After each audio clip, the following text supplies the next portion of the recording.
விசுவாசத்தினால் நீதிமான் பிழைப்பான்.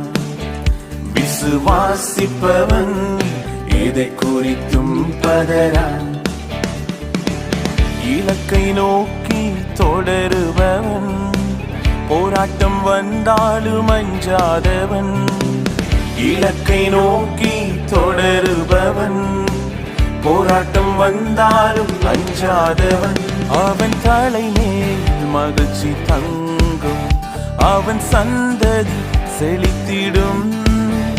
அவன் எல்லைக்குள் சமாதானம் சுகமாய் வாழுவான். அவன் தலை மேல் மகிழ்ச்சி தங்கும், அவன் சந்ததி செழித்திடும்.